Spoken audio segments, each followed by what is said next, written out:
നമുക്ക് ഇന്നത്തെ ശുശ്രൂഷയിൽ പ്രിയമുള്ളവരെ, ഒരു ദിവസം ഞാൻ ഓർക്കുകയാണ്, ഒരു വൈദികൻ ഒരു കുർബാനയ്ക്ക് ശേഷം ഈ വൈദികൻ ശ്രദ്ധിക്കുകയായിരുന്നു, തൻ്റെ ഇടവകയിൽ പ്രത്യേകിച്ച് ഞായറാഴ്ചകളിൽ അൾത്താരയ്ക്ക് കീഴെയായി കുറേ തുണ്ട് കടലാസ് കഷ്ണങ്ങൾ കിടക്കുന്നതായിട്ട്. എന്നാൽ ഈ കടലാസ് കഷ്ണങ്ങൾ ആദ്യമേ ഈ വൈദികൻ പലപ്പോഴും കാണുമ്പോൾ എടുത്ത് കളയാറുണ്ട്. വീണ്ടും ശ്രദ്ധിച്ചപ്പോൾ അടുത്ത ഞായറാഴ്ചയും കണ്ടു, അപ്പോഴും അതത്ര ശ്രദ്ധിച്ചില്ല. മൂന്നാമത്തെ ഞായറാഴ്ച ആയപ്പോൾ ആൾ നോക്കിയപ്പോൾ വീണ്ടും കുറേ ചെറിയ കടലാസു കഷ്ണങ്ങൾ ശ്രദ്ധിക്കാനായിട്ടിടയായി. അപ്പോൾ വൈദികൻ അതൊന്ന് തുറന്നു നോക്കിയപ്പോൾ ഈ വരയിട്ട കടലാസിൽ വൃത്തിയായി നമ്മൾ ഷോപ്പിങ്ങിനൊക്കെ പോകുമ്പോൾ ഇങ്ങനെ എഴുതി വെച്ചതുപോലെ എഴുതിയിരിക്കുകയാണ്. ആളപ്പോൾ അതിൽ ഒരു 4-5 പേപ്പറുകൾ എടുത്ത് വായിച്ചു. 1 റോസായുടെ ജോലി, 2 ജിബിൻ്റെ അസുഖം മാറാൻ, 1 തിമോത്തിയുടെ ഇന്ന ആവശ്യം, പിന്നെ ചില പേരുകൾ, തോമാച്ചൻ, ത്രേസ്യ, ഗ്രേസി, വിജു, പെങ്ങളുടെ മകനായ ഇന്ന ആളുടെ പേര്, ഇങ്ങനെ ചില ലിസ്റ്റ് അച്ഛന് കിട്ടി. അപ്പോൾ അച്ഛൻ വിചാരിച്ചു, ഇത് എല്ലാ ദിവസവും ഞായറാഴ്ചകളിൽ ഇത് ലഭിക്കുന്നുണ്ടല്ലോ, ഇതാരാണ് ഇടുന്നതെന്ന് ഒന്ന് അറിയണം. അച്ഛൻ എന്ത് ചെയ്തു, പിറ്റത്തെ ദിവസത്തെ ഞായറാഴ്ച പ്രസംഗം ശുശ്രൂഷയെല്ലാം കഴിഞ്ഞ് വിശുദ്ധ ബലിയൊക്കെ അർപ്പിച്ചതിന് ശേഷം ഒന്ന് ശ്രദ്ധിച്ചപ്പോൾ ഒരു സ്ത്രീ വന്ന് മുട്ടുകുത്തുന്നതായിട്ട് കണ്ടു. അത് കഴിഞ്ഞ് എഴുന്നേറ്റ് പോയപ്പോഴാണ് മനസ്സിലായി, ഈ കടലാസ് കഷ്ണങ്ങൾ ഈ സ്ത്രീയാണ് അവിടെ വന്ന് നിക്ഷേപിക്കുന്നതെന്ന് അച്ഛന് മനസ്സിലായി. അച്ഛൻ വളരെ തന്ത്രപരമായിട്ട് ഈ സ്ത്രീയെ ഒന്ന് മറ്റാരും കാണാതെ ഒരു പള്ളിയുടെ അവിടെ വിട്ടിട്ട് ഒരു ശാന്തമായിട്ട് ആ മോണ്ടകത്ത് വെച്ച് ചോദിച്ചു, ചേച്ചിയാണല്ലോ ഈ പേപ്പർ ഇവിടെ ഇടുന്നതല്ലേ? അപ്പോൾ പറഞ്ഞു, ചേച്ചി പള്ളിയിൽ വന്ന് പ്രാർത്ഥിക്കുന്നുണ്ടല്ലോ, അതുപോലെ പിന്നെ ഈ തുണ്ട് കടലാസിൻ്റെ ആവശ്യം എന്താണ് എന്ന്, അതത്ര അത്യാവശ്യമാണോ എന്ന് ചോദിച്ചു. അപ്പോൾ ഈ സ്ത്രീ അച്ഛനോട് പറഞ്ഞു, അച്ഛൻ ഒരു പക്ഷേ ഇതൊരു കിറുക്കായിട്ടൊക്കെ തോന്നാം, അല്ലെങ്കിൽ ഒരു പക്ഷേ വേണ്ടാത്തതായിട്ട് തോന്നുന്നുണ്ടാകാം, എന്നാൽ ഞാനിത് ആരംഭിച്ചത് ഈ അടുത്താണ്.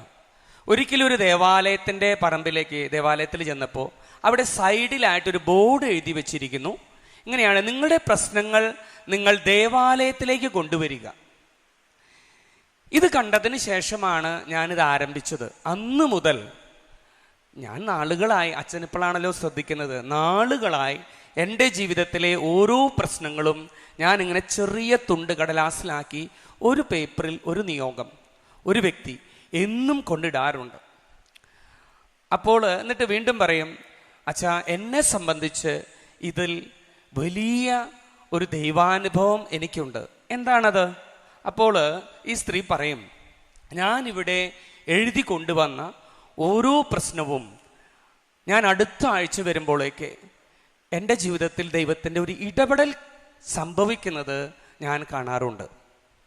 അപ്പോൾ അച്ഛൻ അതിങ്ങനെ ശ്രദ്ധിച്ചുകൊണ്ട് ശാന്തമായി കേട്ടുകൊണ്ട് നിൽക്കും. എന്നിട്ട് അച്ഛൻ അവരോട്, ആ സ്ത്രീയോട് ഇങ്ങനെ പറഞ്ഞു, തീർച്ചയായിട്ടും നിങ്ങൾ പറഞ്ഞത് ശരി തന്നെയാണ്. ദൈവം ഈ ഓരോ കടലാസ് കഷ്ണങ്ങളും വായിക്കുന്നുണ്ടെന്ന് മാത്രമല്ല, ഇതിലെ പ്രശ്നങ്ങൾ പരിഹരിക്കുന്നുമുണ്ടെന്ന് ഈ വൈദികൻ ഈ സ്ത്രീയോട് പറഞ്ഞിട്ട് പറഞ്ഞു, ഇനിയും നിങ്ങൾ നിങ്ങളുടെ പ്രശ്നങ്ങളുമായി ദേവാലയത്തിലേക്ക് പോരൂ, ഇതൊരിക്കലും തടസ്സമല്ല. തീർച്ചയായിട്ടും ദൈവം നിങ്ങളുടെ ജീവിതത്തിൽ വലിയ കാര്യങ്ങൾ ചെയ്യുമെന്ന് പറഞ്ഞു കൊടുക്കുകയാണ്. പ്രിയമുള്ളവരിവിടെ നമ്മൾ ശ്രദ്ധിച്ചാൽ, അനുദിന പ്രശ്നങ്ങൾ വിശ്വാസപൂർവം ദൈവത്തെ സമീപിക്കാനായിട്ട് ഈ പ്രശ്നങ്ങളുമായി ഈ സ്ത്രീക്ക് സാധിച്ചു എന്നതിലാണ് ഈ സ്ത്രീയുടെ വിജയമിരിക്കുന്നത്. അത് മാത്രമല്ല, ആ പ്രശ്നങ്ങളെയും ആവശ്യങ്ങളെയും പ്രതിസന്ധികളെയും പരിഹരിക്കാനും അവയെ തരണം ചെയ്യാനുമായിട്ടുള്ളൊരു അവസരം അവൾ സത്യത്തിൽ ആർക്ക് കൊടുക്കുകയായിരുന്നു? ദൈവത്തിന് ഒരു അവസരം കൊടുക്കുകയായിരുന്നു. നമ്മുടെ ജീവിതത്തിലും നമ്മൾ പലപ്പോഴും ദൈവത്തിന് ഒരു അവസരം കൊടുക്കുന്നുണ്ടോ? നമ്മളെങ്ങനെയാണ് അവസരം കൊടുക്കുന്നത്? തീർച്ചയായിട്ടും ഒരു തുണ്ട് കടലാസിലൂടെ ആകണമെന്നില്ല. നമ്മുടെ പ്രാർത്ഥനയിലൂടെ, ദൈവത്തെ ഒന്ന് സ്പർശിച്ചാൽ മാത്രം മതി. അന്ന് അവള് തൻ്റെ വസ്ത്രത്തിൻ്റെ വിളുമ്പിലൊന്ന് സ്പർശിച്ചാൽ മതി എന്ന് വിശ്വസിച്ചവളെ പോലെ നമ്മളും വിശ്വസിക്കുന്നത് ഇതാണ്. ഞാൻ അവൻ്റെ വസ്ത്രത്തിൻ്റെ വിളുമ്പിലെങ്കിലും, അല്ലെങ്കിൽ ദൈവത്തിൻ്റെ സാന്നിധ്യത്തെ, ദൈവത്തെ ഒന്ന് തൊടാൻ സാധിച്ചാൽ ഈ പ്രശ്നത്തിന് പിന്നെ ആയുസ്സില്ല എന്നുള്ള ബോധ്യമാണ്.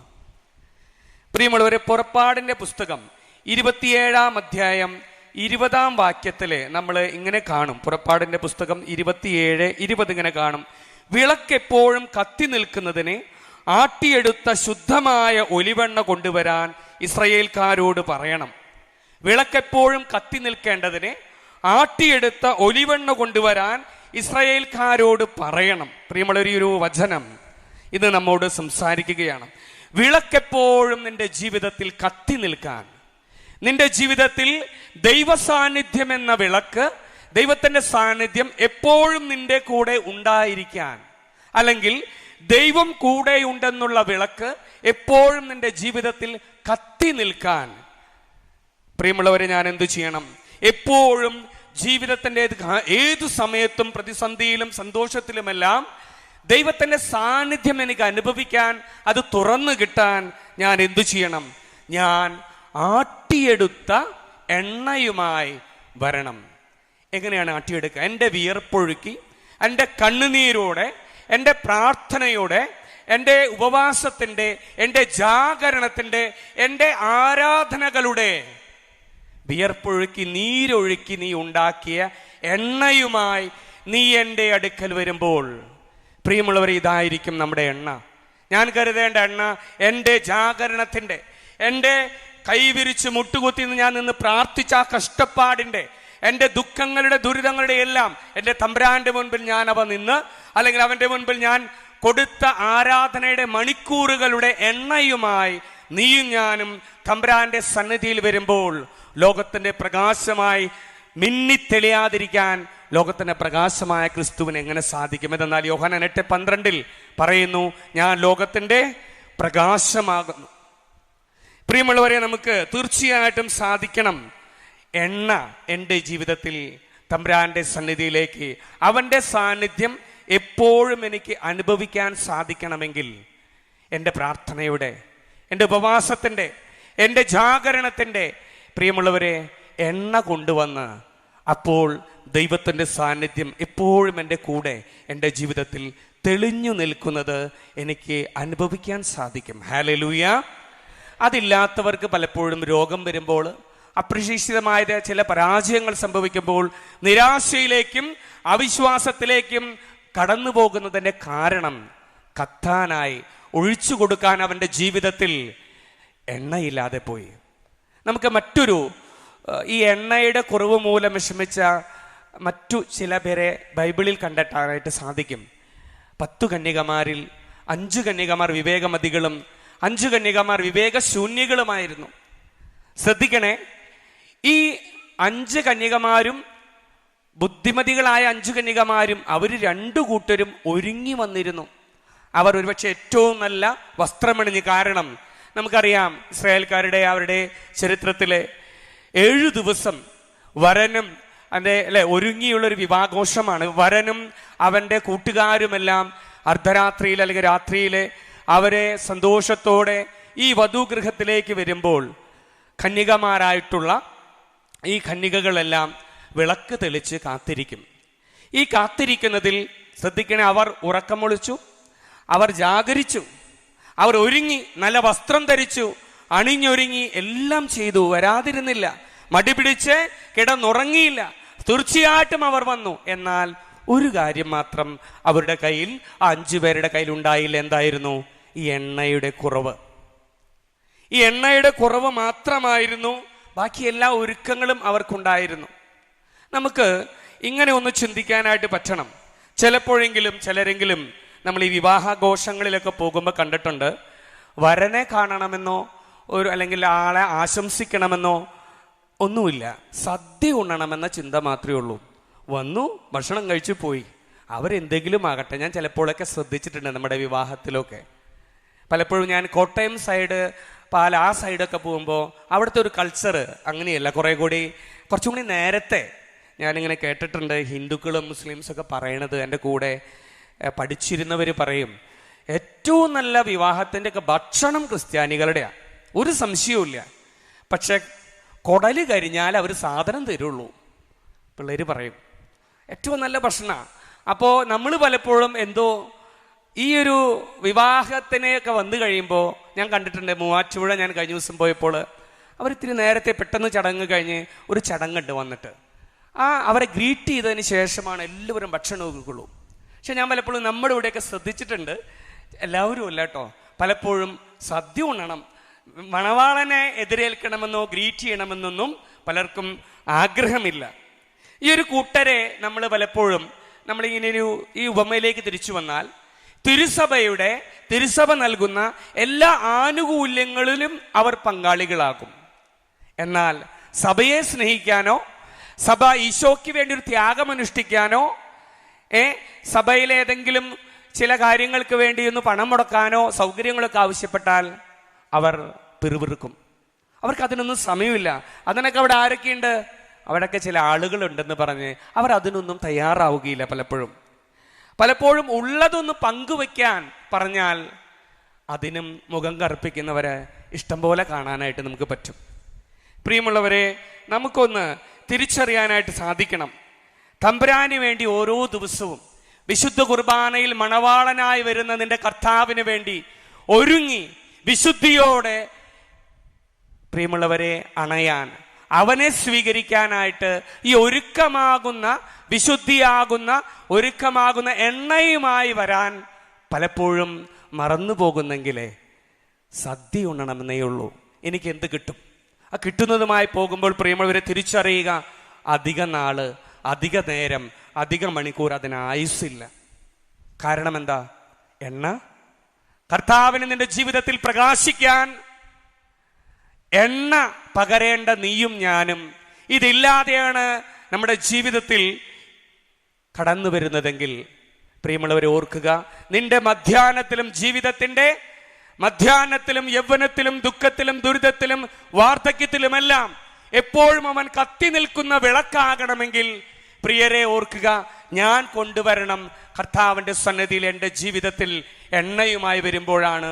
ഇത് എനിക്ക് ഓരോ ദിവസവും വിശുദ്ധ കുർബാനയിൽ ഞാൻ ഇങ്ങനെ കൊണ്ടുവന്ന് ഒരുങ്ങി എൻ്റെ മണവാളനായ, എൻ്റെ ആത്മാവിൻ്റെ മണവാളനായ ക്രിസ്തുവിനെ ഞാൻ സ്വീകരിക്കുമ്പോൾ അവിടെ എൻ്റെ മുഖം പ്രകാശിക്കാൻ തുടങ്ങും.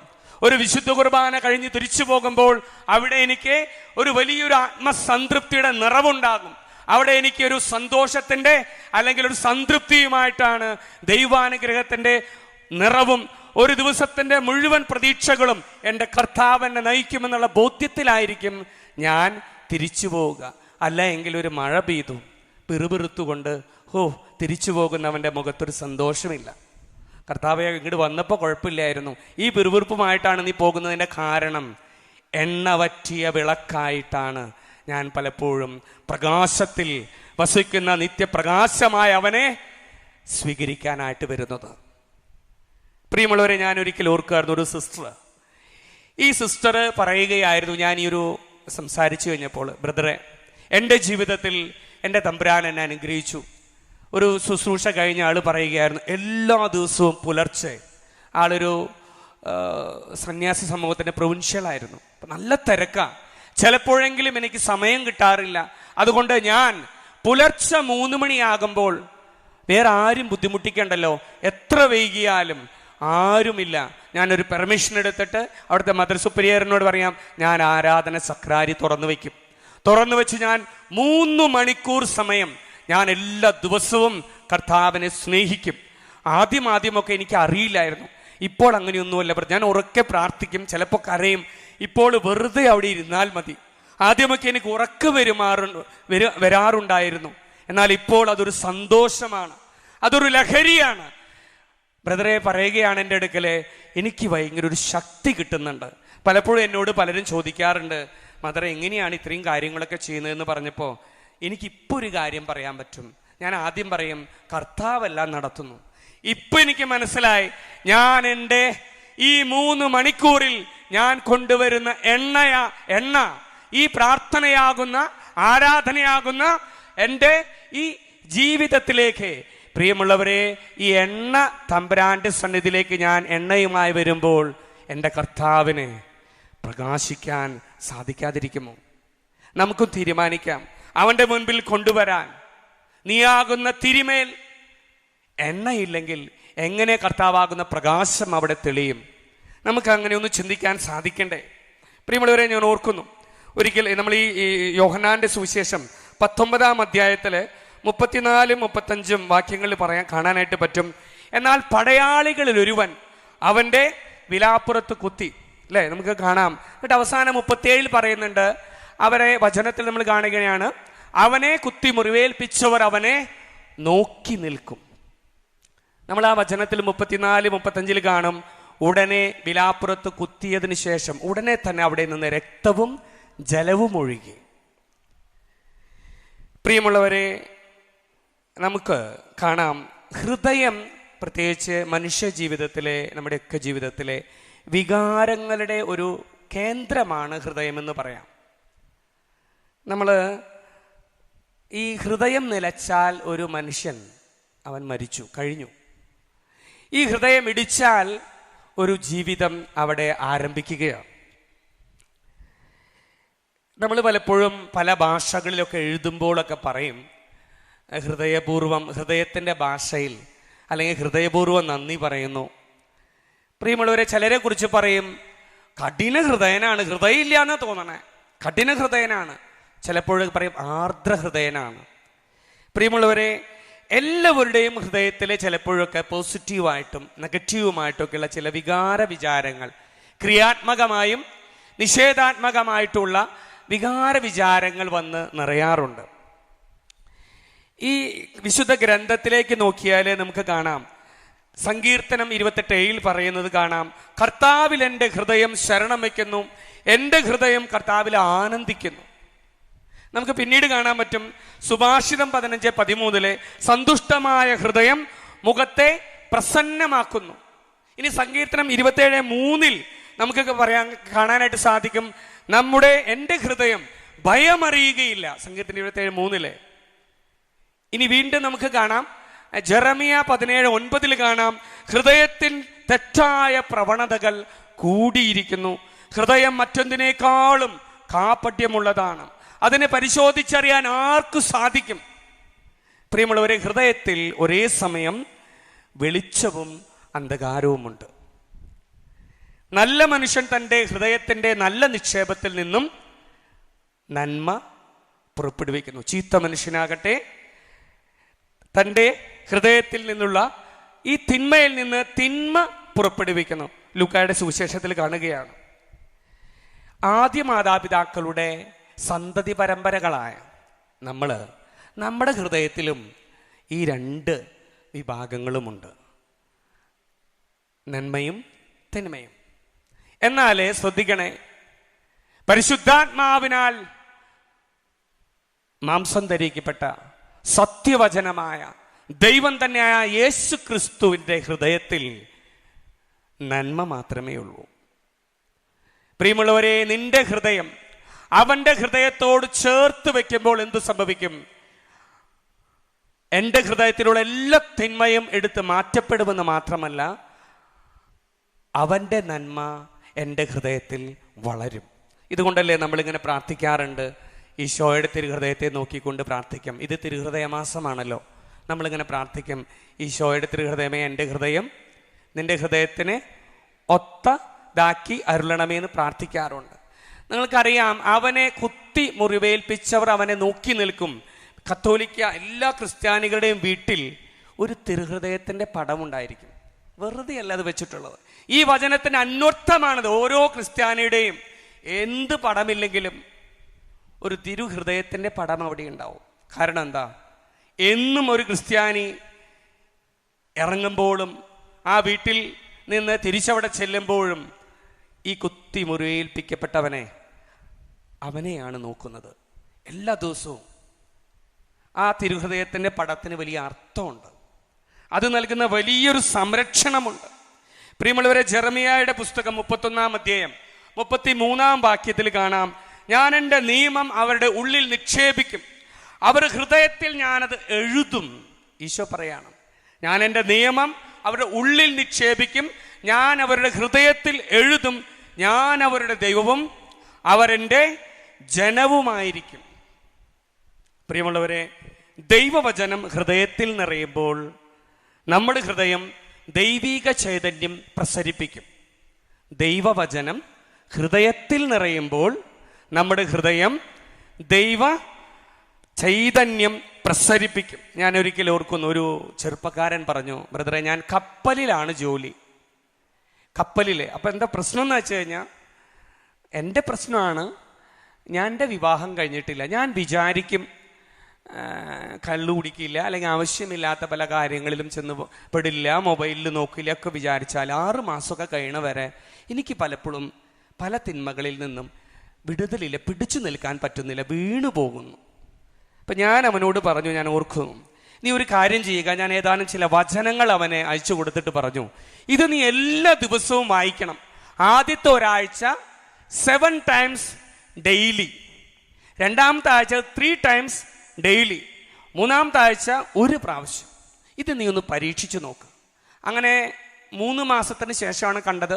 3 മാസം കഴിഞ്ഞ് ലീവിന് വന്നപ്പോൾ അവൻ പറഞ്ഞു, ബ്രദറെ നല്ല വ്യത്യാസമുണ്ട്, എനിക്കിപ്പോൾ പിടിച്ചു നിൽക്കാൻ സാധിക്കുന്നുണ്ട്, എനിക്കിപ്പോൾ നന്നായിട്ട് പ്രാർത്ഥിക്കാൻ പറ്റുന്നുണ്ട്. പ്രിയമുള്ളവരെ, ദൈവത്തിൻ്റെ വചനം എൻ്റെ ഹൃദയത്തിൽ നിറയുമ്പോൾ എൻ്റെ ജീവിതത്തിലെ, എൻ്റെ ഹൃദയത്തിലെ ദൈവിക ചൈതന്യം എൻ്റെ മുഖത്തൊക്കെ അത് പ്രസരിക്കാൻ തുടങ്ങും. ഇനി മറ്റൊരു കാര്യം ഇതാണ്, തിരുഹൃദയ സ്നേഹം. ഈ തിരുഹൃദയത്തെയൊക്കെ പടമൊക്കെ നമ്മൾ വെച്ചിട്ടുണ്ട്. ഈ തിരുഹൃദയത്തോടുള്ള സ്നേഹം നിനക്കുണ്ടെങ്കിൽ അത് നമ്മെ ദൈവിക കൃപയാൽ ലഹരി പിടിപ്പിക്കുമെന്ന് നമ്മൾ അറിയണം. തിരുഹൃദയ സ്നേഹം നമ്മെ ദൈവിക കൃപയാൽ ലഹരി പിടിപ്പിക്കും. ഇനി ആ ഭക്തിയിൽ നമ്മൾ വളരുമ്പോൾ എന്തുണ്ടാവും? ആത്മാവിലും വരദാന ഫലങ്ങളിലും നമ്മൾ മുന്നേറാൻ തുടങ്ങും, വളരാൻ തുടങ്ങും. ഹല്ലേലൂയ. തിരുഹൃദയത്തിൻ്റെയോടുള്ള സ്നേഹം നമ്മെ ദൈവിക കൃപയാൽ ലഹരി പിടിപ്പിക്കും. ഞാനൊരിക്കൽ ഒരു ശുശ്രൂഷ കഴിഞ്ഞ് പുറത്തിറങ്ങി നിൽക്കുമ്പോൾ ഒരു സിസ്റ്റർ വന്നു. ഈ സിസ്റ്റർ വന്നതും ഞാൻ ഈ സിസ്റ്ററോട് പറഞ്ഞു, ബോഞ്ചോനോ. സത്യത്തിൽ എന്താണ് പറയണതെന്ന് എനിക്ക് അറിഞ്ഞിട്ടല്ല പറഞ്ഞത്. അപ്പോൾ സിസ്റ്ററും പറഞ്ഞു, തിരിച്ച് ഇങ്ങനെ കാണിച്ചിട്ട് പറഞ്ഞു, ബോഞ്ചോനോ. സത്യത്തിൽ that was an Italian word. അതൊരു ഇറ്റലിയിലെ ഗുഡ് മോർണിംഗ് എന്ന് പറയുന്ന ഒരു ഇറ്റാലിയൻ വേർഡാണ്. ഈ സിസ്റ്റർ അപ്പം തന്നെ കണ്ണുനീര് ഒഴുക്കിക്കൊണ്ട് ഇങ്ങനെ പറഞ്ഞു, ഞാൻ ഇറ്റാലിയൻ ഭാഷ പഠിക്കുന്നുണ്ടെന്ന് ആര് പറഞ്ഞു ബ്രദറെ? അപ്പം ഞാൻ പറഞ്ഞു, ഇത് അറിഞ്ഞിട്ടൊന്നുമില്ല, കർത്താവിൻ്റെ ആത്മാവ് എന്നെ കൊണ്ട് പറയിച്ചത്. അപ്പോൾ ആള് പറയുകയായിരുന്നു, 3 പ്രാവശ്യം പരീക്ഷ എഴുതി, എൻ്റെ കോൺഗ്രിഗേഷനെ ഇറ്റലിയിൽ വിടാനാണ് തീരുമാനം. അപ്പോൾ ഞാനാണെങ്കിൽ ഈ പരീക്ഷ എഴുതി പാസ്സാവണില്ല. അപ്പം എൻ്റെ അടുത്തുള്ള സിസ്റ്റേഴ്സൊക്കെ പറഞ്ഞു തുടങ്ങി, നിനക്ക് കിട്ടിയ ചാൻസ് എനിക്കാണെങ്കിൽ ഞാൻ പോയേനെ, ഇനിയിപ്പോൾ നീ എഴുതിയില്ലെങ്കിലും കുഴപ്പമൊന്നുമില്ല. അപ്പോൾ സിസ്റ്റർ പറയും, അപ്പം എനിക്ക് മനസ്സിലായി, അവർക്ക് പോകാനാണല്ലോ. എനിക്ക് വാശി കൂടി ബ്രദറെ, ഞാൻ തോറ്റു. ഞാനിപ്പോളേ ബർസാറാണ്, ഈ മാർക്കറ്റിൽ പോകുന്നതിൻ്റെ ഇടയിലാണ് ഒരു ശുശ്രൂഷ കണ്ട് അന്ന് അതിലേക്ക് വന്നതാ, ഒന്ന് പ്രാർത്ഥിക്കാവോ? ഞാൻ പെട്ടെന്ന് സിസ്റ്ററെ നോക്കിയപ്പോൾ ഈശോ, ഈ സിസ്റ്ററുടെ ഈ ഉടുപ്പിൻ്റെ ഈ റൈറ്റ് സൈഡിൽ ഞാൻ കണ്ടത് പൂവ് കൊണ്ട് തുന്നിപ്പിടിപ്പിച്ചതുപോലെ ഈശോയുടെ തിരുഹൃദയം നിന്ന് കത്തുന്നു. ഞാനപ്പോൾ സിസ്റ്ററോട് ചോദിച്ചു, സിസ്റ്റർക്ക് ഈശോയുടെ തിരുഹൃദയത്തോട് ഭയങ്കര ഇഷ്ടമാണ്. ആദ്യം തന്നെ ചോദിച്ചു, നിങ്ങൾ ഏത് കോൺഗ്രിഗേഷനാണ്? ഞാൻ വിചാരിച്ചു സെക്രട്ടറി ആർട്ട് കോൺഗ്രിഗേഷനാണോ? അല്ല, വേറൊരു കോൺഗ്രിഗേഷനാണ്. അപ്പം ഞാൻ പരിശുദ്ധാത്മാവ് ഇതെന്താണ്? പെട്ടെന്ന് ഞാൻ ഈ സിസ്റ്ററോട് ചോദിച്ചപ്പോൾ ഈ സിസ്റ്റർ പറഞ്ഞു, ബ്രദറെ എനിക്ക് തിരുഹൃദയത്തിന് ഒത്തിരി സ്നേഹമാണ്, ഇഷ്ടമാണ്. അപ്പം ഞാൻ പറഞ്ഞു, അങ്ങനെയാണെങ്കിൽ സിസ്റ്റർ ഒരു കാര്യം ചെയ്യും, സിസ്റ്റർക്ക് എത്ര വയസ്സുണ്ടോ അത്ര വയസ്സിൻ്റെ മണിക്കൂറുകൾ, ഒറ്റ ദിവസമൊന്നും വേണ്ട, ഈ പരീക്ഷയ്ക്ക് മുൻപായിട്ട്, അടുത്ത പരീക്ഷയ്ക്ക് 35 ദിവസമുണ്ട്, അത് ഡിവൈഡ് ചെയ്തിട്ട് ഈശോയുടെ തിരുഹൃദയത്തിൻ്റെ അടുത്ത് ഒന്നിരിക്കാവോ, ഒന്ന് പ്രാർത്ഥിക്കാവോ? ഞാൻ ഓർക്കുന്നു, നാളുകൾ കഴിഞ്ഞു ഈ സിസ്റ്റർ പിന്നീട് വിളിച്ചു, ഇതാണ് ബ്രദറെ, ഞാൻ എയർപോർട്ടിൽ നിന്നാണ് വിളിക്കുന്നത്, ഇനി എനിക്ക് വിളിക്കാൻ പറ്റിയെന്ന് വരില്ല. അത് കഴിഞ്ഞ് ഏകദേശം ഒരു 6-7 മാസം കഴിഞ്ഞ് ഇറ്റലിയിൽ നിന്ന് ആൾ മെസ്സേജ് ഇട്ടു, വാട്സാപ്പിൽ മെസ്സേജ് ഇട്ടു, ഞാനിവിടെ എത്തിയിട്ടുണ്ട്, ഒരു ബോഞ്ചോനോ ഓർമ്മയുണ്ടോ എന്ന് ചോദിച്ചു. അപ്പം ഞാൻ പെട്ടെന്ന് എനിക്ക് ഓർമ്മ വന്നു. പ്രിയമുള്ളവരെ, ഈശോയുടെ തിരുഹൃദയത്തോടുള്ള ഭക്തിയിൽ വളരുന്നവരെ ഒരു കാര്യത്തിലും നഷ്ടം വരാനായിട്ട് പലപ്പോഴും ഞാൻ എൻ്റെ ജീവിതത്തിൽ അനുഭവമുണ്ട്, പലരുടെ ജീവിതത്തിലും എത്രയോ പേര് എത്രയോ പേരത് ആ തിരുഹൃദയ ഭക്തിയിൽ ജ്വലിക്കുന്നുണ്ടെന്നറിയാം. പണ്ടൊക്കെ എനിക്ക് തോന്നുന്നു കുറേ കൂടിയൊക്കെ അമ്മമാരും വീട്ടിലുള്ളവരൊക്കെ ഇത് മക്കൾക്കൊക്കെ പറഞ്ഞു കൊടുക്കാറുണ്ട്. ഞാൻ കഴിഞ്ഞ ദിവസം ഒരു പട്ടാളക്കാരനെ കണ്ടപ്പോൾ ഈ പട്ടാളക്കാരൻ്റെ ബാഗിൽ പെട്ടി ആദ്യമായിട്ട് പോകുകയാണ്. അപ്പോൾ ഞാനിങ്ങനെ ചോദിച്ചു, ഒരു ഈശോയുടെ പടം പകുതി ഫെയ്ഡാണ്, തിരുഹൃദയത്തിൻ്റെ ഒരു പടം കാണുന്നുണ്ടല്ലോ. അപ്പോൾ ഈ പട്ടാളക്കാരൻ പറഞ്ഞു, ഇപ്പോൾ വയസ്സായി, എൻ്റെ ചെറുപ്പത്തിൽ എൻ്റെ അമ്മ പറഞ്ഞതാണ്, മോനെ നീ താമസിക്കുന്ന സ്ഥലത്ത് നീ ഇത് കൊണ്ടുപോയി, ഇനി യുദ്ധമെങ്ങാനും ഉണ്ടായാൽ നീ കൊണ്ടുപോകുന്ന പാളയത്തിൽ നീ ഇത് വെക്കണം, ഇതുള്ള സ്ഥലം നശിപ്പിക്കപ്പെടുകയില്ല. എനിക്ക് നല്ല ഉറപ്പാണ്.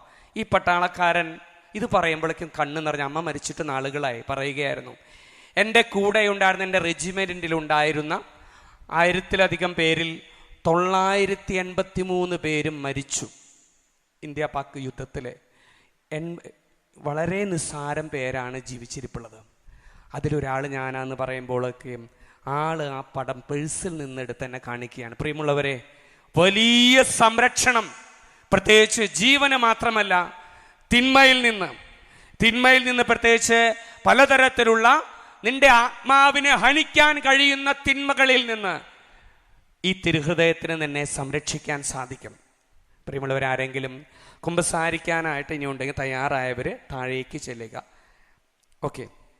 മറ്റൊന്ന്, തിരുഹൃദയത്തിലെ ദിവ്യജ്വാല നമ്മുടെ അന്ധതയും അജ്ഞതയും നീക്കും. നമുക്കൊരു ദിവ്യജ്വാല കാണാനായിട്ട് പറ്റും.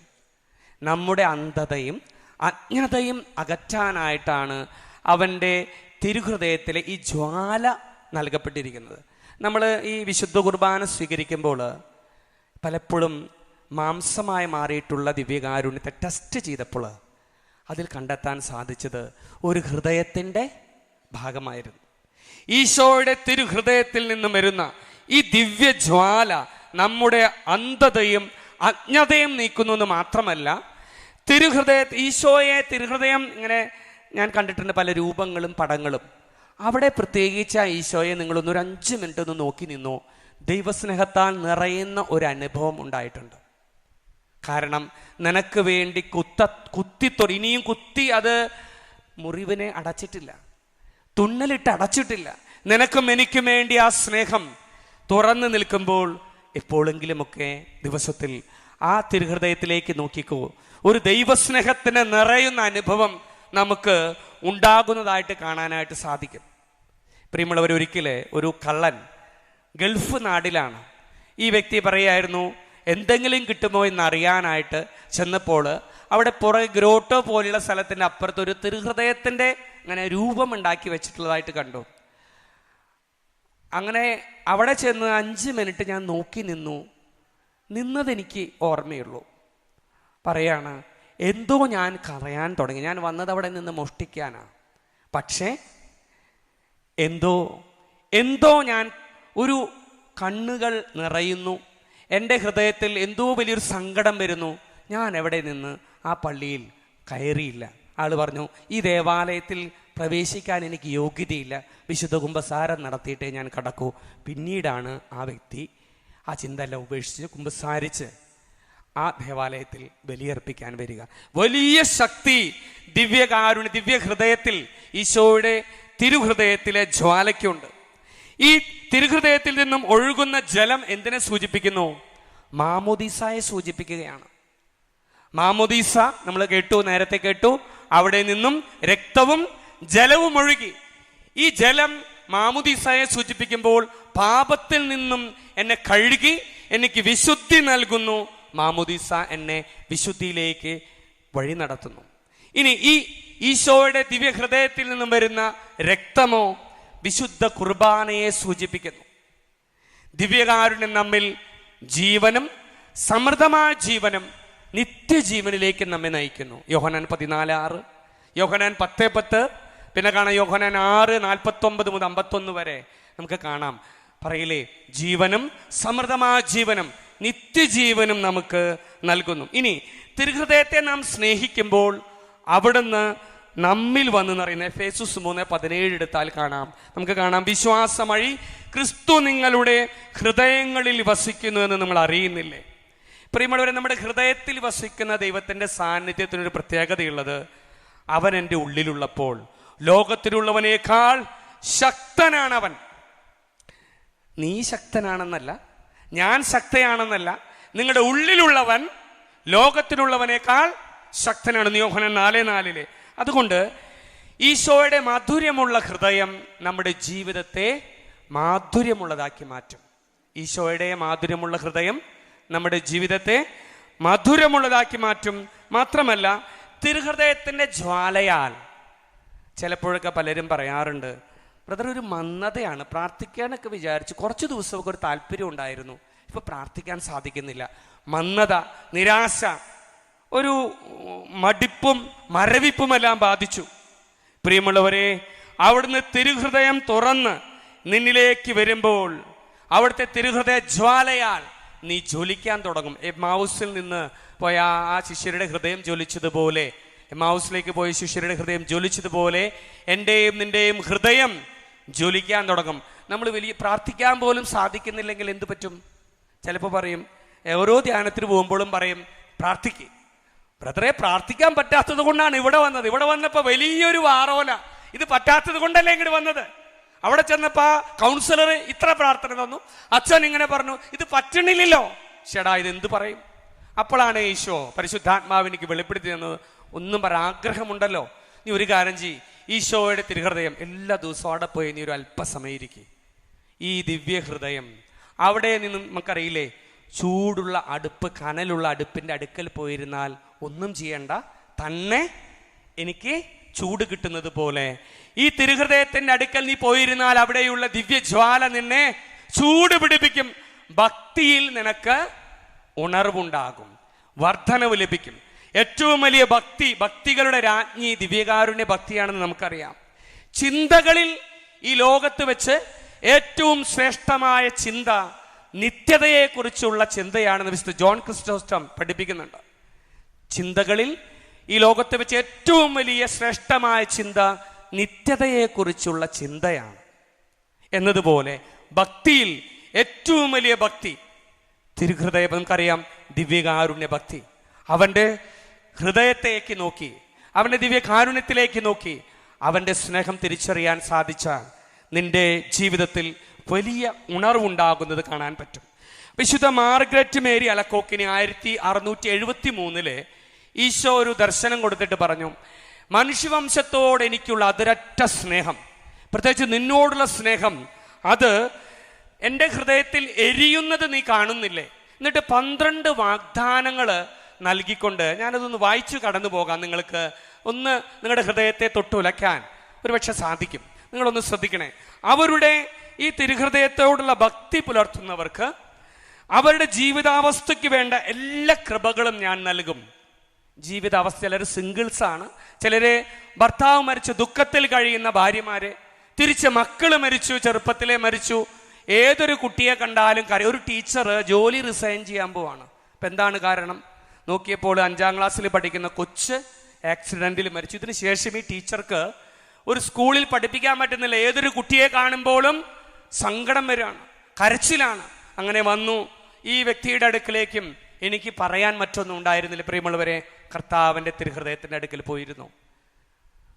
ആ സ്ത്രീ 3 ദിവസം, അതിലൊരു ദിവസം മുഴുവൻ ഫാസ്റ്റിങ്, 2ാമത്തെ ദിവസം നമ്മൾ അല്പം എന്തെങ്കിലും കഴിച്ച് ഉപവാസം എടുത്തോ, കഠിന ഉപവാസം വേണ്ട, ഒരു ദിവസം ഫുള്ളായിട്ട് എടുത്തു. 2-3 ദിവസങ്ങൾ സാധിക്കുന്നത് പോലെ ഒരു നേരം എടുത്തെടുത്തു. 3 ദിവസം കഴിഞ്ഞു. ഈ ടീച്ചർ വന്നിട്ട് പറഞ്ഞു, ബ്രദർ, ഞാൻ തീരുമാനം മാറ്റി.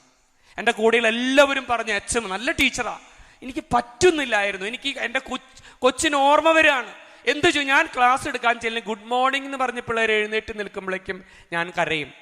എന്നാൽ കർത്താവിൻ്റെ സ്നേഹം, ആ തിരുഹൃദയം അവൾക്ക് ശക്തി നൽകി. പിന്നീട് ഞാൻ എവിടെയോ വെച്ച് കണ്ടപ്പോൾ പറയും, ബ്രദറെ, ഒരു കുഴപ്പമില്ല കേട്ടോ, ഞാൻ ഒരു കാര്യം തീരുമാനിച്ചു, ഈ പ്രാവശ്യത്തെ ബെസ്റ്റ് ടീച്ചർ അവാർഡ് എനിക്ക് തന്നെ മേടിക്കണം. അവരെ പ്രോത്സാഹിപ്പിക്കാനായിട്ട് അവിടുത്തെ മാനേജ്മെൻറ്റ്, അതെനിക്ക് നന്നായിട്ട് തോന്നി. അത് ഞാൻ തന്നെയാണ് 2 വർഷവും മേടിച്ചത്.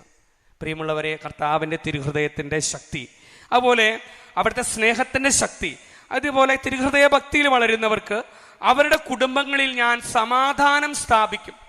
മറ്റൊന്ന്, അവരുടെ സകല ക്ലേശങ്ങളിലും ഞാൻ അവരെ ആശ്വസിപ്പിക്കും. 4, ഞാൻ അവരുടെ ജീവിതത്തിൻ്റെ ഉറപ്പുള്ള അഭയകേന്ദ്രമായിരിക്കും, പ്രത്യേകിച്ച് അവരുടെ മരണനേരത്ത്. എല്ലാ പ്രവർത്തനങ്ങളിലും ഞാൻ അവരിലേക്ക് ധാരാളം അനുഗ്രഹം വർഷിക്കും. പാപികൾ എൻ്റെ ഹൃദയത്തിൽ 6, പാപികൾ എൻ്റെ ഹൃദയത്തിൽ അനന്തമായ കരുണയുടെ ഉറവിടം കണ്ടെത്തും. നമ്മൾ ചിലപ്പോൾ വിചാരിക്കും, എത്ര കാലമായി ഞാൻ പ്രാർത്ഥിക്കുന്നു ഇന്നാളുടെ, ഭർത്താവിൻ്റെ, അപ്പൻ്റെ, അമ്മയുടെ അല്ലെങ്കിൽ മകൻ്റെ മാനസാന്തരത്തിന്. ദുഃഖിക്കേണ്ട, നിരാശപ്പെടേണ്ട. അവൻ്റെ ഹൃദയത്തോട് ചേർത്തു, അവൻ്റെ ഹൃദയത്തിലേക്ക് പറയില്ലേ, അവിടുത്തെ തിരുമുറിവുകളിലേക്ക് ചേർത്ത് വയ്ക്കുമ്പോൾ അവിടുത്തെ അനന്തമായ കരുണയുടെ ഉറവിടം ഇന്നല്ലെങ്കിൽ നാളെ കണ്ടെത്താൻ കർത്താവ് ഇടവരുത്തും. 7ാമതായിട്ടുള്ള വാഗ്ദാനം, മന്ദീഭവിച്ച ആത്മാക്കൾ തീഷ്ണതയുള്ളവരായി മാറും. അതുകൊണ്ടാണ് പറഞ്ഞത്, എപ്പോഴെങ്കിലും മന്ദത, പ്രാർത്ഥിക്കാൻ പറ്റുന്നില്ല, മടി, പ്രത്യേകിച്ച് മഴക്കാലമൊക്കെ വരുമ്പോൾ അറിയാതൊരു മടി വരും. ഞാൻ പറയാ, തിരുഹൃദയ മാസം വെറുതെ അല്ല എന്നാ തോന്നണേ, ജൂൺ മാസം കൊണ്ടുവച്ചത് അറിഞ്ഞിട്ട് തന്നെയായിരിക്കും. പ്രിയമുള്ളവർ ഓർക്കണം, ആ തിരുഹൃദയ ജപമാലയൊക്കെ ചൊല്ലിയിരുന്ന സമയങ്ങളുണ്ടായിരുന്നു. വേണ്ട, ആ തിരുഹൃദയത്തിന്റെ മുൻപിൽ കർത്താവേ ഒന്ന് അറിഞ്ഞു വിളിക്കാൻ അല്പസമയം ഒന്ന് ചെന്ന് നിന്നാൽ, പ്രിയമുള്ളവരെ, ഒരു ഷവറിന്റെ താഴെ ഞാൻ നിൽക്കുമ്പോഴല്ലേ എനിക്ക് വെള്ളം ലഭിക്കുന്നത്. നീ ആ തിരുഹൃദയത്തിന് മുൻപിൽ ചെന്ന് നിന്നാലല്ലേ അവനിൽ നിന്നും ഒഴുകുന്ന സ്നേഹം നിനക്ക് സ്വീകരിക്കാനാവൂ. പിന്നീട് കാണാം, 8ാമതായിട്ട് പറയുകയാണ്, തീഷ്ണതയുള്ള ആത്മാക്കൾ വേഗം കൂടുതൽ പൂർണ്ണതയിലേക്ക് കയറും. തീഷ്ണതയുള്ളവരെ പ്രാർത്ഥിക്കുന്നവരാണ്, അവർ വേഗം പൂർണ്ണത പ്രാപിക്കാൻ തിരുഹൃദയ ഭക്തി അവരെ സഹായിക്കും. ഇനി എൻ്റെ ഹൃദയത്തിൻ്റെ ചിത്രം പ്രതിഷ്ഠിക്കുകയും വണങ്ങുകയും ചെയ്യുന്ന എല്ലാ സ്ഥലങ്ങളെയും ഞാൻ അനുഗ്രഹിക്കും. ഞാൻ പറഞ്ഞില്ല ആ പട്ടാളക്കാരൻ്റെ ഉപമ, അത് പറയാം, എവിടേക്കോ കത്തിയതുപോലെ ഉണ്ടെങ്കിലും ഞാനിത് കളയില്ലേ ബ്രദറെ, ഞാനിത് എടുത്തു വെച്ചേക്കാം. വർഷങ്ങളാക്കി ചെറുതായിട്ട് കാണൂ, തിരുഹൃദയം മാത്രം ഇത്തിരി ഒന്ന് കാണുന്നുണ്ട്. പ്രിയമുള്ളവരെ, അനുഗ്രഹിക്കപ്പെടും. പുരോഹിതർക്ക് കഠിന ഹൃദയങ്ങളെ സ്പർശിക്കാനുള്ള കൃപ ലഭിക്കും. എൻ്റെ അടുക്കൽ ഒരിക്കലും എൻ്റെ ഒരു സുഹൃത്ത് വൈദികനുണ്ടായിരുന്നു, ഒരു ജോസഫ് അച്ഛൻ പറയാണ്, ബ്രദറെ എന്താണെന്നറിയില്ല, പലരും എൻ്റെ അടുക്കൽ കുമ്പസാരിക്കാൻ വരുന്നവർ ഞാൻ ശ്രദ്ധിച്ചിട്ടുണ്ട്. 10 കൊല്ലം 12 കൊല്ലം 8 കൊല്ലം എൻ്റെ കർത്താവിത എന്താണോ ഇവരൊക്കെ എൻ്റെ അടുക്ക വരുന്നുണ്ട്. അപ്പൊ ഞാൻ പറഞ്ഞു, അച്ഛാ അത് വലിയൊരു കൃപയല്ലേ. അപ്പോഴാണ് അച്ഛൻ ഓർത്തത്, ശരിയാ, എൻ്റെ അമ്മ എന്നോട് പറഞ്ഞു തന്നിട്ടുണ്ട്, ഞാൻ ഓർക്കാണ്. മാത്രമല്ല അവരിങ്ങനെ പഠിക്കണ സമയത്ത് അവിടെ രക്ഷരച്ഛൻ പറഞ്ഞു കൊടുത്തിട്ടുള്ള തിരുഹൃദയ ഭക്തിയുടെ മഹിമ ഒരു കാര്യമാണ് ഓർത്തു. പുരോഹിതർക്ക്, കഠിന ഹൃദയ ഒരു ശുശ്രൂഷകർക്ക് ചിലപ്പോൾ പറയില്ലേ, എവിടെ പോയാലും, കൗൺസിലിങ്ങിന് പോട്ടെ, എന്തിനു പോട്ടെ, എവിടെ പോയാലും എതിർപ്പ് കാണിക്കുന്നവരെ, ഒന്ന് ഞാൻ കുമ്പസാരിക്കില്ല, വാശിയുള്ളവര്, ഒരു നിലയ്ക്കും ചില യുവജനങ്ങള്, പ്രിയമുള്ളവരെ, തിരുഹൃദയ ഭക്തിയുള്ള ഒരു ശുശ്രൂഷകന്റെ മുൻപിൽ, പ്രത്യേകിച്ച് പുരോഹിതർക്ക് വലിയ പാപികളെ മാനസാന്തരത്തിലേക്ക് നയിക്കാനായിട്ട് വലിയ കൃപ ലഭിക്കുന്നതായിട്ടുള്ള വാഗ്ദാനമാണ്. തിരുഹൃദയ ഭക്തി വർദ്ധിപ്പിക്കുന്നവരുടെ പേരുകൾ എൻ്റെ ഹൃദയത്തിൽ ഞാൻ ആലേഖനം ഞാൻ ഒരിക്കലും അയച്ചു കളയുകയില്ല. ഇനി പറയുകയാണ്, എൻ്റെ ഹൃദയത്തിൻ്റെ അത്യധികമായ കരുണയാൽ ഞാൻ നിന്നോട് വാഗ്ദാനം ചെയ്യുന്നു, 9 മാസാദി വെള്ളിയാഴ്ചകളിൽ എൻ്റെ ഹൃദയത്തോടെ ഭക്തി പുലർത്തുന്നവർക്ക് എൻ്റെ ശക്തമായ സ്നേഹത്തിന്, അവർ ചെയ്യുന്ന പ്രയത്നത്തിന് വേണ്ട വിജയത്തിന് വേണ്ട കൃപ ഞാൻ ചൊരിയും. അവർ ഒരിക്കലും അപ്രീതിയിൽ മരിക്കാൻ ഇടവരികയില്ല, കൂതാശകൾ സ്വീകരിക്കാതെ മരിക്കാനിടയാകുകയില്ല. എൻ്റെ ദിവ്യഹൃദയം അവരുടെ അവസാന നിമിഷത്തിൽ അവർക്ക് സുരക്ഷിതമായ അഭയകേന്ദ്രമായിരിക്കും. Hallelujah, hallelujah. പ്രിയമുള്ളവരെ, നമ്മൾ ഇത്രയും കാര്യങ്ങൾ ദിവ്യഹൃദയത്തെക്കുറിച്ച് നമ്മൾ കേട്ടു. ഈ തിരുഹൃദയ ഭക്തിയിൽ നമുക്കൊന്ന് വളരാൻ ഓരോ ദിവസവും ആ തമ്പുരാന്റെ ദിവ്യഹൃദയത്തിലേക്ക്, നമ്മുടെ ഭവനത്തിലായിരിക്കാം, ഇപ്പോഴൊക്കെ ദേവാലയങ്ങളിൽ വെച്ചിട്ടുള്ള മാസമാണ്, ഞാൻ അപൂർവമായിട്ടാണ് കുഞ്ഞുമക്കളെങ്കിലും പോയി ആ തിരുഹൃദയത്തെ ഒന്ന് മുത്തുന്നത് കണ്ടിട്ടുള്ളൂ. കഴിഞ്ഞ ദിവസം എൻ്റെ ഇടവക വികാരിയച്ഛൻ ഒരു കാര്യം പറയുന്നത് കേട്ടു. നിങ്ങൾ സാധിക്കുമെങ്കിൽ ഒരു സ്വർഗസ്ഥനായ ഒരു നന്മ നിറഞ്ഞ പറയുമ്പോൾ ചൊല്ലിക്കൊണ്ട് ആ തിരുഹൃദയത്തെ പോയി ഒന്ന് മുത്താൻ നിങ്ങളുടെ മക്കളെ ഒന്ന് പഠിപ്പിച്ചുകൂടെ, ഞാനൊന്ന് കാണട്ടെ. ബഹുമാനപ്പെട്ട ഡിക്സൺ അച്ഛൻ പറയുകയായിരുന്നു. വെറുതെയല്ല, തീഷ്ണത ലഭിക്കാൻ, നശിച്ചു പോകാതിരിക്കാൻ, ഈ തിരുഹൃദയ ഭക്തിയിൽ വളരാൻ ഇന്ന് ഈ ഭക്തിയൊക്കെ വളരെ പലപ്പോഴും കാണാതെയായി. കാരണം എന്താ? എന്നിലുണ്ടെങ്കിലേ എൻ്റെ മക്കളിലേക്ക് എനിക്കിത് പകർന്നു കൊടുക്കാൻ സാധിക്കൂ. ഞാൻ പറഞ്ഞാലല്ലേ അവരറിയുകയുള്ളൂ. നമുക്കൊന്ന് ശ്രദ്ധിക്കാമെന്നേ. ഈ മാസത്തിലെ ദേവാലയത്തിലെ ആ കർത്താവിൻ്റെ അടുക്കലേക്ക് സ്നേഹത്തോട് ഓടി അണയാനായിട്ട് സാധിക്കുമ്പോൾ അവൻ്റെ സ്നേഹം നമ്മെ ചേർത്തു നിർത്തും, ഉറപ്പാണ്. ഈശോയുടെ മധുരമുള്ള ഹൃദയം നമ്മുടെ ജീവിതത്തെയും മാധുര്യമുള്ളതാക്കി മാറ്റും. Hallelujah, hallelujah, hallelujah. പ്രിയമുള്ളവരെ, പന്തക്കുസ്തായെല്ലാം കഴിഞ്ഞു. പന്തക്കുസ്തായെല്ലാം കഴിഞ്ഞ് നമ്മളെ ഇരിക്കുമ്പോൾ എൻ്റെ ഒരു ചോദ്യമുണ്ട്. പന്തക്കുസ്ത അനുഭവം കിട്ടിയോ? കിട്ടിയോ? പന്തക്കുസ്തായിലൂടെ കടന്നുപോയോ? പന്തക്കുസ്ത കിട്ടിയോ? വീണ്ടും എനിക്കു നൽകണമേ പുതിയൊരു പന്തക്കുസ്ത, വീണ്ടും എനിക്കു നൽകണമേ പുതിയൊരു പന്തക്കുസ്ത. കിട്ടിയോ? പന്തക്കുസ്ത കഴിഞ്ഞ് കിട്ടിയോ? എങ്ങനെ അറിയാം പന്തക്കുസ്ത എനിക്ക് കിട്ടി എന്ന്? എങ്ങനെ അറിയാം? പ്രിയമുള്ളവരെ, ദൈവത്തിന്റെ പരിശുദ്ധാത്മാവ് ഒരു വ്യക്തിയുടെ മേലെ വന്നു കഴിയുമ്പോൾ, അല്ലെ, ആ വ്യക്തി പരിശുദ്ധാത്മാവിനെ സ്വീകരിച്ചു കഴിയുമ്പോൾ ചില സംഭവങ്ങൾ ഈ വ്യക്തിയുടെ ജീവിതത്തിൽ ഉണ്ടാകും. ഇത് കണ്ടു കഴിയുമ്പോൾ നമുക്കറിയാം എന്തുണ്ടായി ആ വ്യക്തിക്ക്. പന്തക്കുസ്ത അനുഭവം കിട്ടിയെന്ന് അറിയാൻ പറ്റും. പ്രിയമുള്ളവരെ, ദൈവത്തിന്റെ പരിശുദ്ധാത്മാവിനെ പ്രാർത്ഥനയുടെ ആത്മാവെന്ന് കൂടെ വിളിക്കാം. എന്തുകൊണ്ടാണ് പ്രാർത്ഥനയുടെ ആത്മാവെന്ന് വിളിക്കുക? ഒരു വ്യക്തി ധ്യാനത്തിന് പോയി, അപ്പോൾ പരിശുദ്ധാത്മാവിന്റെ അഭിഷേകം അവന് ലഭിച്ചു കഴിയുമ്പോൾ ഒരു പ്രത്യേകതയുണ്ട്. ആള് പിന്നെ പ്രാർത്ഥിക്കാൻ തുടങ്ങും. ഇല്ലേ? നിങ്ങളൊന്ന് ആലോചിച്ച് നോക്കിയേ. കെട്ടിയവനാണ് ധ്യാനത്തിന് പോയതെന്ന് കരുതുക. ഭാര്യ പള്ളിയിൽ ചെല്ലുമ്പോൾ ഇങ്ങനെ നോക്കും, കണ്ണിട്ടിട്ട് മുട്ടുകുത്തുന്നുണ്ടോ, കൈ കുപ്പുന്നുണ്ടോ, അല്ലെങ്കിൽ മക്കളെ ധ്യാനത്തിന് വിട്ടു, അവൻ പ്രാർത്ഥിക്കുന്നുണ്ടോ? പ്രാർത്ഥിക്കാനായിട്ടൊരു അനുഭവം, ഒരു താല്പര്യം പരിശുദ്ധാത്മാവിനെ സ്വീകരിക്കുന്ന വ്യക്തികൾക്ക് ലഭിക്കുന്നു. അത് കോമൺ ആണ്. പ്രിയമുള്ളവരറിയാം, പ്രാർത്ഥിക്കുന്നതിന് പുറമെ നമുക്ക് വ്യക്തിപരമായിട്ട് പ്രാർത്ഥിക്കാനും മറ്റുള്ളവർക്ക് വേണ്ടി പ്രാർത്ഥിക്കാനും എൻ്റെ പ്രാർത്ഥനയെ ശക്തീകരിക്കാനും ദൈവത്തിന്റെ പരിശുദ്ധാത്മാവ് നമ്മെ സഹായിക്കുന്നു. അതുകൊണ്ടല്ലേ റോമ 8:26-27 പറയുന്നു, വേണ്ട വിധം പ്രാർത്ഥിക്കേണ്ടത് എങ്ങനെയെന്ന് നമുക്ക് അറിഞ്ഞുകൂടാ, എന്നാൽ നമ്മുടെ ബലഹീനതയിൽ ആത്മാവ് തന്നെ നമുക്ക് വേണ്ടി മധ്യസ്ഥം വഹിക്കുന്നു. പ്രിയമുള്ളവരെ, ഈ കാലഘട്ടത്തിലെ പരിശുദ്ധാത്മാവിന്റെ ദൗത്യം എന്തെന്നാൽ 2 കാര്യങ്ങൾ. ഒന്ന്, നമ്മുടെ ഉള്ളിൽ നമുക്ക് വേണ്ടി അവൻ മധ്യസ്ഥം വഹിക്കുന്നു. 2, മറ്റുള്ളവർക്ക് വേണ്ടി മധ്യസ്ഥം വഹിച്ച് പ്രാർത്ഥിപ്പിക്കാൻ എന്നെ പ്രചോദിപ്പിക്കുകയും ചെയ്യുന്ന 2 ദൗത്യങ്ങൾ പരിശുദ്ധാത്മാവ് ഈ കാലഘട്ടത്തിൽ ചെയ്യുന്നുണ്ട്. ഒന്നെന്താണ്? എനിക്ക് വേണ്ടി അവൻ മധ്യസ്ഥം വഹിക്കുന്നു. 2, മറ്റുള്ളവർക്ക് വേണ്ടി മധ്യസ്ഥം വഹിച്ച് പ്രാർത്ഥിക്കാനായിട്ട് എന്ത് പറ്റുന്നു? ഒരു പ്രചോദനം ലഭിക്കുന്നു. പ്രിയമുള്ളവരെ, ഞാൻ ഓർക്കുകയാണ്. എനിക്ക് വീണ്ടും, ഞാൻ ഒരിക്കൽ ഒരു ശുശ്രൂഷയിൽ ഇവിടെ പറഞ്ഞതാണ്. ഞാൻ ഈ അനുഭവം വീണ്ടും പറയാനായിട്ട് എൻ്റെ പരിശുദ്ധാത്മാവ് എന്നെ ശക്തി ഓർമ്മപ്പെടുത്തുക. അതായത് ഒരിക്കൽ ഞാൻ ആന്ധ്രയിലുള്ള ഒരു വ്യക്തിക്ക് വേണ്ടി പ്രാർത്ഥിച്ചു. എന്നോട് പറഞ്ഞു, ആന്ധ്രയിലുള്ള ഒരു സ്ത്രീക്ക് വേണ്ടി പ്രാർത്ഥിക്കണം. അപ്പം ഇതാരാണെന്നറിയില്ല, പേരില്ല, ഒന്നുമില്ല. ഞാൻ പ്രചോദനം കിട്ടി, ഞാൻ പ്രാർത്ഥിക്കാൻ തുടങ്ങി. കുറച്ച് ദിവസങ്ങൾ പ്രാർത്ഥിച്ചു. ഏകദേശം എനിക്കൊണ്ട് 2-3 ആഴ്ചയൊക്കെ പ്രാർത്ഥിച്ചിട്ടുണ്ടാവും. ഒരു അത്ഭുതം സംഭവിക്കുന്നത് ഇതാണ്. അടുത്ത് കഴിഞ്ഞ് ഏതോ ഒരു ദിവസം ഒരു സ്ത്രീ, ഇത്തിരി പ്രായമുള്ള സ്ത്രീ വന്നിട്ട് പറഞ്ഞു, എൻ്റെ മോൾക്ക് വേണ്ടി പ്രാർത്ഥിക്കണം കേട്ടോ, അവൾ ഇത്തിരി ഭയങ്കര പ്രശ്നത്തിലാണ്. അപ്പോൾ ശരി, ഞാൻ പ്രാർത്ഥിക്കാം.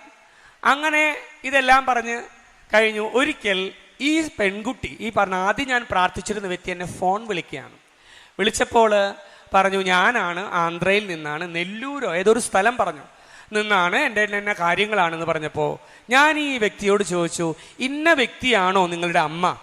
അപ്പം ഈ പെൺകുട്ടി, ഈ സ്ത്രീ പറഞ്ഞു, ഇത് വിവാഹിതയാണ്. ബ്രദറിനത് എങ്ങനെ മനസ്സിലായി? എൻ്റെ അമ്മയാണ്. അപ്പോൾ ഞാൻ ഓർത്തു, ഞാൻ ആന്ധ്രാപ്രദേശിലുള്ള ഒരു വ്യക്തിക്ക് വേണ്ടി എന്നോട് പരിശുദ്ധാത്മാവ് പ്രാർത്ഥിക്കാൻ ആവശ്യപ്പെട്ടു. ഈ വ്യക്തി കണക്ഷൻ വരുന്നതുണ്ടോ? ഈ വ്യക്തിയുടെ സ്വന്തം അമ്മ, എവിടെയുള്ള ഒരു സ്ത്രീ വന്ന് ഈ മകൾക്ക് വേണ്ടി പ്രാർത്ഥിക്കാൻ പറയുകയാണ്. പ്രിയമുള്ളവരെ, പരിശുദ്ധാത്മാവിന്റെ പ്രവൃത്തി ഇതാണ്. മറ്റുള്ളവർക്ക് വേണ്ടി പ്രാർത്ഥിക്കാൻ അവൻ നമ്മെ പ്രചോദിപ്പിച്ചുകൊണ്ടിരിക്കും. ഇനി അത് എന്തുകൊണ്ടാണ് അവൻ ഒരു പ്രാർത്ഥനയുടെ ചൈതന്യമാണ് അവൻ. ഇനി പരിശുദ്ധാത്മാവിനെ സ്വീകരിക്കുമ്പോൾ ഏറ്റവും എളുപ്പത്തില് നമുക്ക് പന്തക്കുസ്ത നമുക്ക് കിട്ടിയോ എന്നറിയാൻ ഒറ്റ വഴിയാണ്, അവൻ പ്രാർത്ഥനയുടെ ചൈതന്യമാണ്. അതിന്റെ അടയാളം എന്തെന്നറിയോ? പരിശുദ്ധാത്മാവിനെ സ്വീകരിച്ച വ്യക്തി അവന്റെ ജീവിതത്തിലെ ഒന്നാമത്തെ പ്രവൃത്തി പ്രാർത്ഥനയായിരിക്കും. എന്താണ്? പരിശുദ്ധാത്മാവിനെ സ്വീകരിച്ച വ്യക്തിയുടെ ജീവിതത്തിലെ ആദ്യത്തെ പ്രവൃത്തി എന്തായിരിക്കും? വാട്സാപ്പ് നോക്കലല്ല, വചനം അയക്കല്ലേ, നോക്കല്ലേ, അടുക്കളയിൽ പോയി പണി തീർത്തിട്ടല്ല, ശ്രദ്ധിക്കണേ, കുളിക്കലല്ല, എന്തായിരിക്കും? ഞാൻ ശ്രദ്ധിച്ചു, പരിശുദ്ധാത്മാവിനെ സ്വീകരിച്ച വ്യക്തിയുടെ ജീവിതത്തിലെ ഒന്നാമത്തെ ആദ്യത്തെ പ്രവൃത്തി അത് പ്രാർത്ഥനയായിരിക്കും. ഹല്ലേലൂയ. പ്രിയമുള്ളവരെ, ജയിലറയിൽ പോയപ്പോഴും കൈകൾ കെട്ടി ഇട്ടപ്പോഴും അതുമെല്ലാം കിലുക്കി കർത്താവിനെ ആരാധിച്ചിരുന്ന വ്യക്തികൾ ഉണ്ടായിരുന്നു. പൗലോസും സീലാസിലും ഒക്കെ കാണാം, അപ്പസ്തോലനിൽ കാണാം. പ്രിയമുള്ളവരെ, ഓർക്കുക, ഒഴിവുള്ള സമയത്ത് സമയം കിട്ടുമ്പോ ജോലിയെല്ലാം കഴിഞ്ഞ് ഒരു പ്രശ്നം വരുമ്പോ മാത്രം പ്രാർത്ഥിക്കുന്ന കാറ്റഗറിയിലാണെങ്കിൽ അതെന്താവില്ല, പ്രാർത്ഥനയാകും. ആദ്യം അവിടുത്തെ രാജ്യവും അവിടുത്തെ നീതിയെയും അന്വേഷിക്കുക. ദൈവരാജ്യം എന്നാൽ നീതിയും സമാധാനവും പരിശുദ്ധാത്മാവിലുള്ള. ഹല്ലേലൂയ. പരിശുദ്ധാത്മാവിൽ നിനക്ക് പങ്കുചേരണമെങ്കിൽ, അവന്റെ സന്തോഷത്തിൽ പങ്കുചേരണമെങ്കിൽ ആദ്യം എൻ്റെ ജീവിതത്തിന്റെ ആദ്യത്തെ പ്രവൃത്തി എന്തായിരിക്കും? പ്രാർത്ഥനയായിരിക്കും. അത് മറ്റൊന്നുമായിരിക്കില്ല മക്കളെ. ഓർക്കുക, പരിശുദ്ധാത്മാവിന്റെ അഭിഷേകം ലഭിച്ച വ്യക്തി, പന്തക്കുസ്തായിൽ വന്ന വ്യക്തി, ഒഴിവുള്ളപ്പോൾ നേരം കിട്ടുമ്പോൾ ഒന്നും ചെയ്യാനുള്ള പ്രവൃത്തിയല്ല എന്ത്? പ്രാർത്ഥന. മറിച്ച് ജീവിതത്തിന്റെ ആദ്യത്തെ, ഒരു ദിവസത്തിന്റെ ആദ്യത്തെ പ്രവൃത്തി പ്രാർത്ഥനയായിരിക്കും. പിന്നീടെല്ലാം മുറക്കി സംഭവിച്ചുകൊള്ളും. ഹല്ലേലൂയ. പ്രിയമുള്ളവരെ, ഞാൻ പറഞ്ഞില്ല, കഴിഞ്ഞ ദിവസം ഒരു ശുശ്രൂഷയിൽ പോയപ്പോൾ മൂവാറ്റുപുഴ ഒരു ധ്യാന കേന്ദ്രത്തിലെ നെസ്റ്റില് ശുശ്രൂഷയ്ക്ക് പോയപ്പോൾ പ്രത്യേകിച്ച് 3-4 വൈദികരെ അപ്രതീക്ഷിതമായിട്ട് വന്നു. പിതാവ് അവിടെ വന്നു. അപ്പോൾ ഞാൻ പെട്ടെന്ന് തോന്നി, അവിടെ കാൽമുട്ടിന് പ്രയാസമുള്ള ഒരു വൈദികനായതുകൊണ്ട് മുകളിലോട്ട് ഞാൻ റൂം മാറി. കൗൺസിലേഴ്സിന്റെ ഇടയിൽ ഞാൻ താമസിച്ചു. ഞാൻ പറഞ്ഞു, സാരമില്ല അച്ഛാ, അവിടെ ഉപയോഗിച്ചോളൂ, നല്ല സൗകര്യമുള്ള റൂമാണ്. അങ്ങനെ മുകളിൽ ഞാൻ ഇരുന്ന് പുലർച്ചെ ഒരു 5:15 ആയപ്പോ ഹല്ലേലൂയ ഹല്ലേലൂയ, ഒരു ഭയങ്കര ബാസ് വോയിസില് ഹല്ലേലൂയ ഹല്ലേലൂയ ഹല്ലേലൂയ, ജോർജ് ഏട്ടൻ. കുറച്ച് കഴിഞ്ഞപ്പോൾ 5:30 ആയപ്പോ 3-4 സ്വരം, യേശുവേ സ്തോത്രം, യേശു. പനക്കലച്ചനും നായക്കമ്മടമലച്ചനൊക്കെ സ്തുതിക്കണം കണ്ടിട്ടുണ്ട്. ഭയങ്കര ബാസിലെ ഈ കൗൺസിലേഴ്സാ 35 കൊല്ലം 30 കൊല്ലം 20 കൊല്ലമായി ശുശ്രൂഷ ചെയ്യുന്ന ഇവരുടെ ജീവിതത്തിലെ ആദ്യത്തെ പ്രവൃത്തി എന്തായിരുന്നു? ഈ പ്രാർത്ഥനയായിരുന്നു. വെറുതെ എല്ലാവരെ ഇത്ര വർഷമായിട്ടും ശുശ്രൂഷയിൽ നിലനിൽക്കുന്നത്. ദൈവത്തെ ശുശ്രൂഷിക്കുന്ന എന്താ? എഴുന്നേറ്റു, ചമർമണിയിട്ട് അവിടെ ഇരുന്ന് ഹല്ലേലൂയ വിളിക്കാൻ തുടങ്ങി. പ്രിയമുള്ളവർ, ഞാൻ നോക്കുമ്പോൾ അവിടെയുള്ള 6-7 കൗൺസിലേഴ്സും ഒരു വ്യത്യാസമില്ല. രാവിലെ 4:45-നും 5 മണിക്കും 5:15-നും 5:30-ക്കും ശീലമാക്കിയവരാ. എന്ന് എൻ്റെ ജീവിതത്തിൽ ഈ പരിശുദ്ധ ഒരു പന്തക്കുസ്ത അനുഭവം ഉണ്ടെന്ന് നോക്കാൻ ഒറ്റ കാര്യം മതി. എൻ്റെ ഒരു ദിവസത്തിന്റെ ആദ്യത്തെ പ്രവൃത്തി എന്തായിരിക്കും? പ്രാർത്ഥനയായിരിക്കും. അതിലേക്ക് വരണം. അല്ലെങ്കിൽ നമ്മൾ എവിടെയെങ്കിലുമൊക്കെ എന്തെങ്കിലുമൊക്കെ കണ്ടവരും തൊട്ടവരുമാകും. അവനെ സ്വന്തമാക്കിയവരാവില്ല. കർത്താവ് തന്ന എന്തെങ്കിലുമൊക്കെ വേടിച്ചവരായിരിക്കും. ഒരു അനുഗ്രഹം, കുടിച്ചാൽ തീർന്നു പോകുന്ന വെള്ളം പോലെ ഏതെങ്കിലും ഒരു അനുഗ്രഹം കയ്യിൽ നിന്നും സ്വീകരിച്ചവനേക്കാൾ അവന്റെ ഉള്ളിൽ നിന്നും സ്വീകരിക്കാൻ, ഉള്ളത്തെ തന്നെ, അവന്റെ ആത്മാവിനെ തന്നെ സ്വീകരിച്ചവരാകാൻ അതിന്റെ അടയാളം എൻ്റെ ജീവിതത്തിലെ ദിവസത്തിന്റെ ആദ്യത്തെ പ്രവൃത്തി പ്രാർത്ഥനയായി മാറട്ടെ. ഇനി ഈ പ്രാർത്ഥന തന്നെയാണ്, ഈ പരിശുദ്ധാത്മാവാണ് മറ്റുള്ളവർക്കൊക്കെ പ്രാർത്ഥിക്കാൻ പ്രചോദനം തരുന്നത്. ഇനി തുടക്കക്കാർക്ക് പരിശുദ്ധാത്മാവ് ഒരു ഗുരുവാണ്. He will become A teacher. നമുക്കിങ്ങനെ മടുപ്പ് വരുമ്പോൾ പരിശുദ്ധാത്മാവ് പ്രചോദിപ്പിക്കും, പ്രാർത്ഥിക്കണം, അവൻ ഹെൽപ്പ് ചെയ്യും. എന്നാൽ വർഷങ്ങളായി പ്രാർത്ഥനയിൽ നിൽക്കുന്നവർക്ക് തിരുത്തലുകൾ തരുന്ന ഗുരുവും അവൻ തന്നെയാണ്. തിരുത്തലുകൾ തന്നെ എന്നെ തന്നുകൊണ്ട് എന്നെ വളർത്തുന്നതും ആരാണ്? പ്രിയമുള്ളവരെ ശ്രദ്ധിക്കണേ, പ്രാർത്ഥനയിൽ അവൻ ചലിക്കുമ്പോൾ മണിക്കൂറുകൾ സെക്കൻഡുകളായി അനുഭവപ്പെടാൻ തുടങ്ങും. ഹല്ലേലൂയ. പ്രാർത്ഥനയിൽ പരിശുദ്ധാത്മാവ് ചലിക്കുമ്പോൾ മണിക്കൂറുകൾ സെക്കൻഡുകളായി അനുഭവപ്പെടും. എന്നാൽ എൻ്റെ പ്രാർത്ഥനയിൽ അവൻ ചലിക്കാതെ അല്ലെങ്കിൽ സെക്കൻഡുകൾ പോലും മണിക്കൂറുകളായി എനിക്ക് അനുഭവപ്പെടും. മടുപ്പ് അനുഭവപ്പെടും, മരവിപ്പ് അനുഭവപ്പെടും. തോന്നിയിട്ടില്ലേ? ചിലപ്പോഴും പലപ്പോഴും ഉണ്ടായിട്ടില്ലേ? എന്തുകൊണ്ടാണ്? എൻ്റെ പ്രാർത്ഥനയിൽ ആര് ചലിക്കുന്നില്ല? എൻ്റെ നിയോഗവും, ഞാൻ പലപ്പോഴും പറയും, ചിലപ്പോഴെങ്കിലും ഒക്കെ പ്രാർത്ഥിക്കാനിരിക്കും. നമ്മള് സ്ത്രീകള്, കുടുംബിനികള് അടുപ്പ് കൂട്ടുന്നത് പോലെയാ. നമ്മൾ ആദ്യം ഓലക്കുടി അല്ലെങ്കിൽ കടലാസിൽ കത്തിച്ച് തീ കൂട്ടി നന്നായി കനലാകുമ്പോൾ കനം കുറഞ്ഞ അല്ലേ വിറക് വയ്ക്കും. പിന്നീട് നല്ല കട്ടിയുള്ള വിറക് വയ്ക്കും. ഇതങ്ങനെയല്ല. ആദ്യം പ്രാർത്ഥിക്കാൻ തുടങ്ങുമ്പോൾ ഇത്രയും പോകുന്ന മുട്ടിയെടുത്ത് കയറ്റി വെക്കും. അത് കത്തിപ്പിടിക്കോ? അത് മോളുടെ വിവാഹമാവും, എന്തുമാക്കട്ടെ. ഈ മുട്ടികൾക്കൊരു കുറവുമില്ല, അടുപ്പിലിട്ട് തീയുമില്ല. എന്താ കാരണം? ഈ തീ പിടിപ്പിക്കാൻ എനിക്ക് സാധിക്കണം.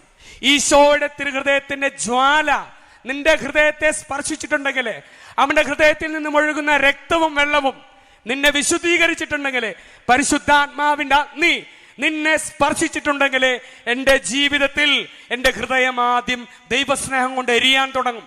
ഈ എരിയുന്ന എരിവ് എന്നെ ജീവിതത്തിലെ മറ്റെല്ലാ കട്ടിയുള്ള എല്ലാ പ്രശ്നങ്ങളെയും, വിറകുകളെയും, അസ്വസ്ഥതകളെയും, നിയോഗങ്ങളെയും കത്തി എരിച്ച് ഫലമുള്ളതാക്കി മാറ്റാൻ ദൈവം ഇടവരുത്തും. Hallelujah, hallelujah.